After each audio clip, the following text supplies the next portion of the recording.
Nandito ka ba ngayon dahil hanggang ngayon single ka pa rin? Wala ka pa rin jowa? Lagi ka bang busted?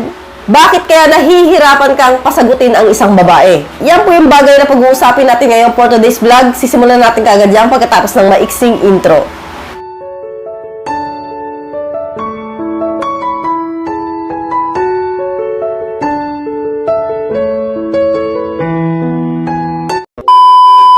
Unang dahilan kung bakit single ka pa rin ngayon ay malamang pihikan ka. So karamihan po sa mga lalaki kung bakit hanggang ngayon wala pa rin mga jowa dahil po sobrang pili nila pagdating sa standard ng isang babae. For example, meron kang nililigawan na isang babae at nung unang paningin mo ay napaka-okay niya para sa'yo. Tapos may napansin ka lang na medyo maarte, disappointed ka na agad. Napansin lang na medyo maharot, disappointed ka na agad. Napansin mo na parang medyo pakipot, suko ka na agad. And then, hahanap ka na naman ng iba. Tapos, sa umpisa, sa mata mo, okay na naman. Tapos, katagalang, may mapapansin ka na naman na ayaw mo. Titigil ka naman panliligaw. Karamihan po sa mga lalaki kung bakit single pa rin dahil po sobrang pihikan pagdating sa mga babae. So, tandaan nyo, Lods, bawat babae po meron pong bad side yan, no? So, alwari, sabihin na nga natin medyo may kaartihan siya pagdating sa mga pagkain. O kaya, pagdating sa mga katawan niya, ganyan. Pero hindi natin alam baka pagdating sa bahay, maalaga yan. Malinis siya sa bahay. Tapos napansin mo pakipot. Para sa'yo parang pinapaasa ka lang. Eh kung naman yun, suko ka na kagad yun. Hinto ko lang yung paliligaw ko. Paipot to yun, tagal na 3 buwan ko na nililigawan, wala pa rin. So may mindset po kayong ganun mga lalaki. So maalala niyo po, tinitest ka na ng isang babae, di ba? Kung hanggang saan yung pasyensya mo. May mga babae po kasi na talagang medyo napapakipot. Ito po yung mga tipo ng babae na parang gusto medyo mahababang ligawan. O kaya ginagawa po ito ng isang babae dahil hindi kanya masyadong type. Pero may mga babae po na kahit hindi nila type ang isang lalaki, kapag niligawan sila or nag-effort po, naligawan sila, yon bumibigay din, no? Kumbaga na-develop din po yung pagmamahal nila sa isang lalaki. So iba po kasi yung love at first sight sa develop. So ako, love at first sight yung nangyari sa amin ni S-Boy, kaya yon sinagot ko kagad. Pero yung develop po na araw-araw or linggo-linggo mo siya kasama, na i-inlove ka, nakakaroon ka ng feelings sa kanya. So, iba po yun. So, dalawang klase po yan, Lods. Kaya po, hindi po natin alam kung saan ka banda doon. Kaya, medyo hinihiling ko sa inyo na medyo maging mapagpasyensya po kayo pagdating sa panliligaw o panunuyo sa isang babae. Usad na po tayo sa number 2. Wala ka namang ginagawang effort. So, ang tanong ko sa'yo, paano ka magkakajowa? May ginawa ka namang effort? Kung wala pa naman, tapos ang gusto mo lang sagutin ka ng babae, nililigawan mo lang na napakasimple, tapos sagutin ka na agad, hindi po ganon. Real talk po tayo mga Lodi, no?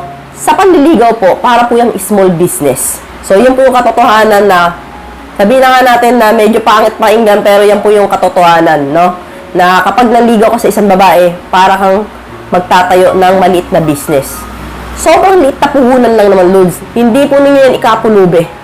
So, iba po kasi yung namumuhunan ka ng malaki kagad, tapos yung nililigawan mo, pineperahan ka lang pala. So, dito po tayo sa totoong ligawan.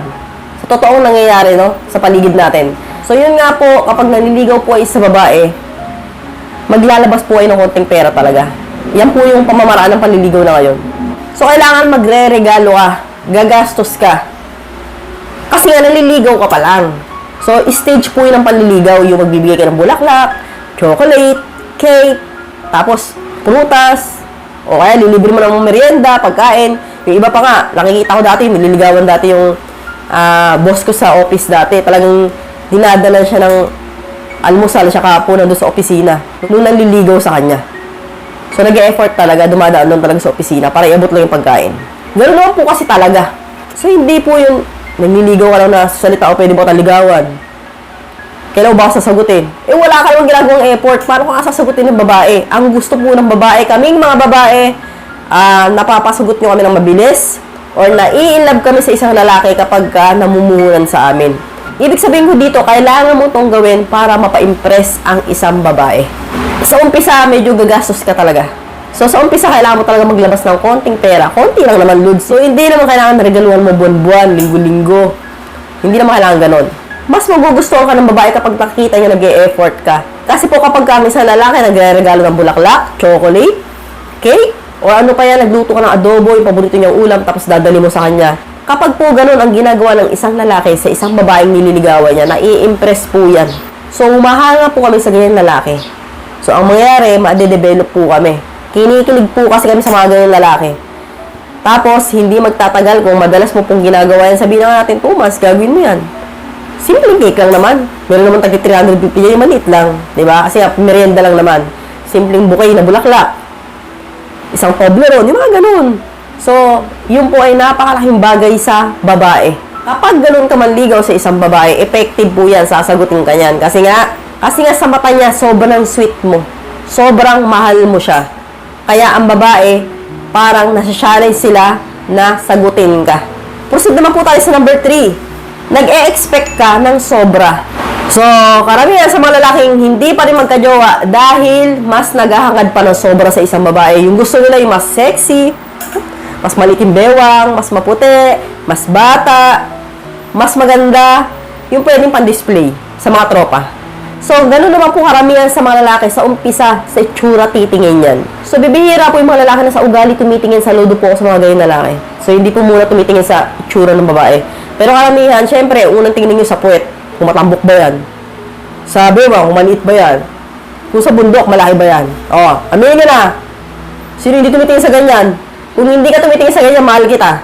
So, syempre, real talk tayo, Lods. Yun ang unang yung titingnan sa isang babae. Yung may mga mapipindot kayo. May mga makakapa kayo, di ba? O, nagtatawanan kayo. Totoo naman. Eh, kahit ako, yung unang titingin ko sa lalaki, kung malaki yung ano, matambok yung ano.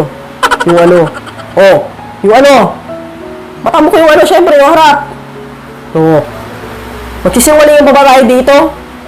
Kung malaki yan, gusto ko yan. Pasado sa akin yan. O, eh, kung maliit, nararamdaman ko ba? Joke lang sa, syempre, hindi naman sa ganun, no? Lahat ng babae nangangarap ng ganyan, yung medyo malaki yung ano, jumbo hotdog, di ba? Pero, bonus na lang yan, di ba? Ang una rin namin tinitignan, syempre, yung may effort na lalaki. Kung malaki yung jumbo hotdog, bonus. Jackpot, di ba? Mas masarap. Oh, tatawanan kayo. Kayo rin naman, gusto nyo rin naman malalaki. Malaking comelon, di ba? Ewan ko sa inyo. So, kaya nga wala kayong jowa dahil mas naghahanap ka ng much better sa kanya. Kaya lalo ang nawawalan. Gets mo?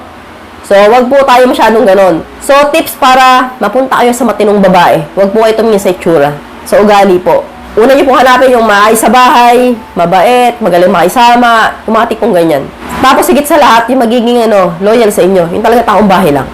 So, wala nang gimmick, wala nang barkada, wala nang inuman, yung talagang taong bahay lang siya na babae. Yung pamilyadong isip na. Tapos, dagdag ko pa dito, Lods, marami kang kasyat, no? Marami kang choices. Kaya, wala kang napipili hanggang ngayon.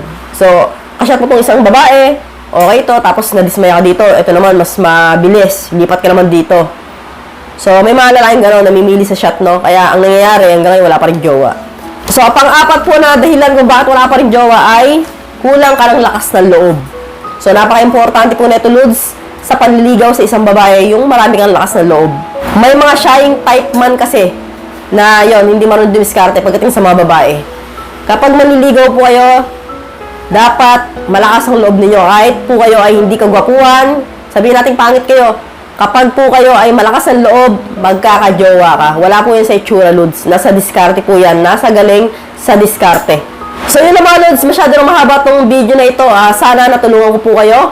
Maraming salamat sa pagbisita. At kung hindi pa ka subscribers, mag-subscribe ka muna. See you again to my next video. God bless. Bye-bye!